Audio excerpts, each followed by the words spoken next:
ವಿಜಯ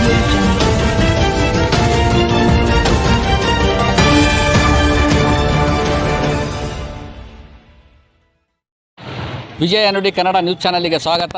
ಪ್ರಿಯ ವೀಕ್ಷಕರೇ, ನಾನು ಸಲೀಂ ಜಾವೀದ್.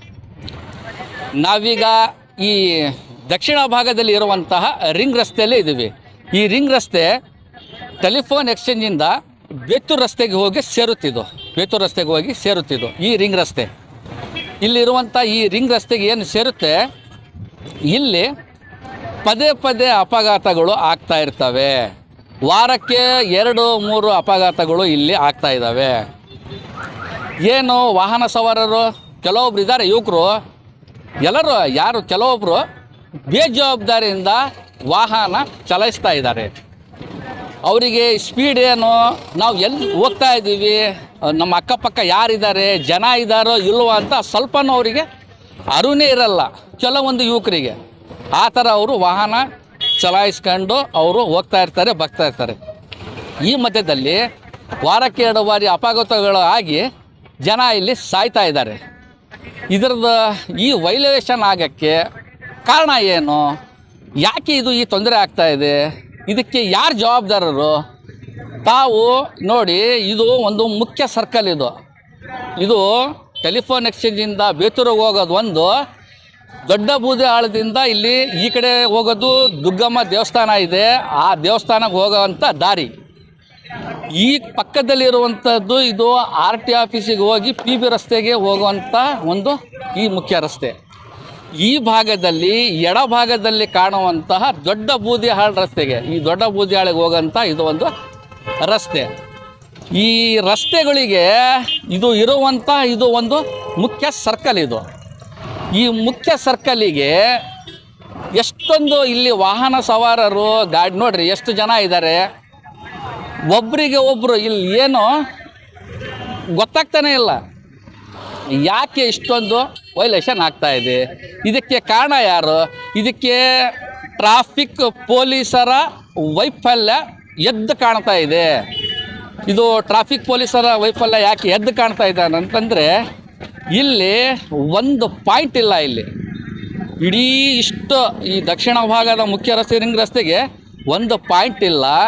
ಅಹಮದ್ನಗರ್ ಸರ್ಕಲಲ್ಲಿ ಒಂದು ಪಾಯಿಂಟ್ ಇಲ್ಲ, ಬೇತೂರು ರೋಡ್ ಸರ್ಕಲಲ್ಲಿ ಒಂದು ಪಾಯಿಂಟ್ ಇಲ್ಲ. ಈ ಭಾಗದಲ್ಲಿ ಅಕಸ್ಮಾತ್ ಏನಾದರೂ ಪಾಯಿಂಟಲ್ಲಿ ಟ್ರಾಫಿಕ್ ಪೊಲೀಸರು ಏನಾದರೂ ಇದ್ದರೆ ಈ ಥರ ವೈಲೇಷನ್ ಆಗಲ್ಲ. ಇದು ಈ ಟ್ರಾಫಿಕ್ ಪೊಲೀಸರಿಗೆ ದಂಡ ಹಾಕೋಕ್ಕಾಗಲಿ, ಕೇಸ್ ಮಾಡೋದಾಗಲಿ, ಇವರಿಗೆ ಏನಾದರೂ ಒತ್ತಡ ಆಯಿತಾ, ಯಾರಾದರೂ ಮುಖಂಡರುಗಳು ಒತ್ತಡ ಹಾಕ್ತಾ ಇದ್ದಾರೆ ಇವರಿಗೆ, ಮತ್ತು ಇವರು ಯಾಕೆ ಈ ವೈಲೇಷನ್ ಆಗೋದು ಇವರು ಸುಧಾರಣೆ ಮಾಡ್ಕೊಳ್ತಾ ಇಲ್ಲ? ಈ ರಸ್ತೆಯಲ್ಲಿ ತಾವಿಗೆ ಒಂದು ಸರಿ ಗಮನಿಸಿ, ಕ್ಯಾಮ್ರಾ ನೋಡಿ, ಆ ಕಡೆ CC ಕ್ಯಾಮ್ರಾ ಇದೆ. ಇಡೀ ಈ ರಸ್ತೆಗೆ ಮುಖ್ಯ ರಸ್ತೆಗಳಿಗೆ CC ಕ್ಯಾಮ್ರಾಗಳು ಇದ್ದಾವೆ. ಅಕ್ತರಾಜ ಸರ್ಕಲ್ನಾಗೂ ಇದ್ದಾವೆ, ಅಲ್ಲಿ ಮುಂದೆನೇ ಇತ್ತು, ಹಿಂದೆನೇ ಇದೆ.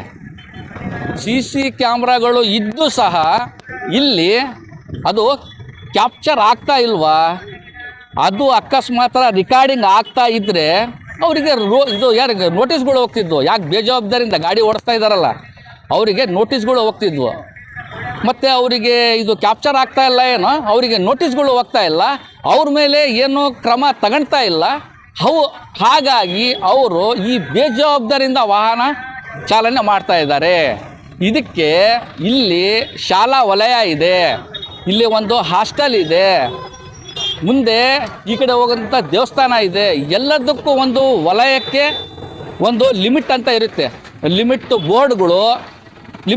ಸ್ಪೀಡ್ ಲಿಮಿಟ್ ಬೋರ್ಡ್ ಇರಬೇಕಾ? ಒಂದು ಸ್ಪೀಡ್ ಲಿಮಿಟ್ ಬೋರ್ಡ್ ಈ ಭಾಗದಲ್ಲಿ ಇಲ್ಲ. ಆದ ಕಾರಣ ಇದು ನೋಡ್ರಿ, ಇದು ಹೆವಿ ಗಾಡಿಗಳು, ಇವರಿಗೆ ಈ ಹೆವಿ ಗಾಡಿಗಳು ಒಳಗಡೆ ಬರೋಕ್ಕೆ 6 ಗಂಟೆ ಒಳಗಡೆ ಬರೋಕ್ಕೆ ಅನುಮತಿ ಯಾರು ಕೊಟ್ರಿ ಇವರಿಗೆ? ಯಾಕೆ ಇವ್ರು ಹೆದರ್ತಾ ಇಲ್ಲ?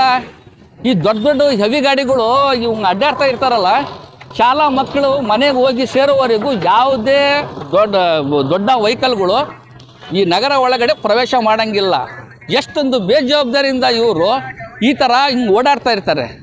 ಇದಕ್ಕೆ ಈ ರೂಲ್ಸ್ ಬ್ರೇಕ್ ಮಾಡ್ತಾ ಇದ್ದಾರಲ್ಲ, ಇದಕ್ಕೆ ಕಾನೂನು ಕ್ರಮ ತಗೊಳ್ಳೋರು ಯಾರು ಇವರಿಗೆ ಪ್ರಶ್ನೆ ಮಾಡಬೇಕು? ಪದೇ ಪದೇ ಇಲ್ಲಿ ಅಪಘಾತಗಳು ಆಗಿ ಜನ ಸಾಯ್ತಾ ಇದ್ದಾರೆ. ಅದಕ್ಕೆ ಮಾನ್ಯ ನಮ್ಮ ಜಿಲ್ಲಾ ಪೊಲೀಸ್ ವರಿಷ್ಠಾಧಿಕಾರಿಗಳು ಈ ಭಾಗದ ಟ್ರಾಫಿಕ್ ಸಮಸ್ಯೆಗೆ ತಾವು ಒಂದು ಪರಿಹಾರವನ್ನು ಈ ಕಡೆ ಕಂಡು ಇಡೀ ಈ ರಿಂಗ್ ರಸ್ತೆಗೆ ಎಲ್ಲಾದರೂ ಒಂದು 2-3 ಪಾಯಿಂಟ್ ಮಾಡಿ CC ಕ್ಯಾಮ್ರಾಗಳು ಕ್ಯಾಪ್ಚರ್ ಆಗ್ತಾ ಇಲ್ಲ ಅಂತಂದರೆ ಅದು ಸರಿ ಮಾಡಿಸ್ರಿ. ಇದು ಮತ್ತು ಈ ಮಹಾನಗರ ಪಾಲಿಕೆಯವರು ಆಗಲಿ, ಈ PWD ಇಲಾಖೆಯವರಾಗಲಿ, ಯಾರಿಗೆ ರೋಡ್ ಹಂಪ್ಸ್ಗಳು ಸಿಗ್ತವೆ, ಈ ರೋಡ್ ಹಂಪ್ಸ್ಗಳು ಯಾರು ಮಾಡಬೇಕು? ಇದಕ್ಕೆ ಸಂಬಂಧಪಟ್ಟ ಇಲಾಖೆಯವರು ಏನು ಇದು ರೋಡ್ ಹಂಪ್ಸ್ಗಳು ಮಾಡೋದಿದ್ದಾವೆ, ಇದು ಫುಟ್ಪಾತ್ ಕ್ಲಿಯರ್ ಮಾಡಿ ಸಾರ್ವಜನಿಕರಿಗೆ, ಪಾದಚಾರಿಗಳಿಗೆ ಅಲ್ಲಿ ಫುಟ್ಪಾತಲ್ಲಿ ಓಡಾಟ ಮಾಡ್ದಂಗೆ ಅದು ಯಾವ ಇಲಾಖೆಯವರಿಗೆ ಸಂಬಂಧ ಇದೆಯೋ ಅವರು, ಈ PWD ಇಲಾಖೆಯವರು, ಪೊಲೀಸ್ ಇಲಾಖೆಯವರು, ತಾವು ಎಲ್ಲರೂ ಇದರ ಬಗ್ಗೆ ಸ್ವಲ್ಪ ಗಮನ ಹರಿಸಿ. ನಾವು ನಿಮಗೆ ಕೊನೆಯದಾಗಿ ಹೇಳ್ತಾ ಇದ್ದೀವಿ, ಈ ಭಾಗದಲ್ಲಿ ಪೊಲೀಸ್ ಇಲಾಖೆಯವರಿಗೆ ದಂಡ ಹಾಕೋಕ್ಕೆ ಯಾರಾದರೂ ಒತ್ತಡ ಹಾಕಿದರೆ, ಯಾವುದೇ ಮುಖಂಡರಾಗಲಿ, ಯಾವುದೇ ಒಂದು ದೊಡ್ಡ ಜವಾಬ್ದಾರಿ ಸ್ಥಾನದಲ್ಲಿದ್ದವರಂತರೇ ಆಗಲಿ, ನಿಮಗೇನಾದರೂ ಒತ್ತಡ ಹಾಕಿದರೆ ತಾವು ನಮ್ಮ ವಿಜಯ ನುಡಿ ಕನ್ನಡ ನ್ಯೂಸ್ ಚಾನಲ್ ಮುಖಾಂತರ ನಮ್ಮ ವಾಹಿನಿಯ ಸಂಪಾದಕರಾದಂಥ ಸೈಯದ್ ನೌಶಾದ್ ಅವರು ತಾವು ಸಹ ನಮ್ಮ ಈ ವಾಹಿನಿಯಲ್ಲಿ ಹೇಳಿ ಈ ಮೇಲಧಿಕಾರಿಗಳ ಗಮನಕ್ಕೆ ನಾವು ಸಹ ತರ್ತೀವಿ. ಆದಷ್ಟು ಬೇಗ ನಮ್ಮ ದಾವಣಗೆರೆ ಜಿಲ್ಲಾ ಪೊಲೀಸ್ ವರಿಷ್ಠಾಧಿಕಾರಿಗಳು ಈ ಬಗ್ಗೆ ಗಮನ ಹರಿಸ್ಕೊಂಡು ಸಂಬಂಧಪಟ್ಟ ಇಲಾಖೆಯವರು ಇದಕ್ಕೆ ಸರಿ ಮಾಡ್ತಾರಂತ ನಾವು ಸಹ ಭಾವಿಸಿದ್ದೀವಿ. ನಮಸ್ಕಾರ.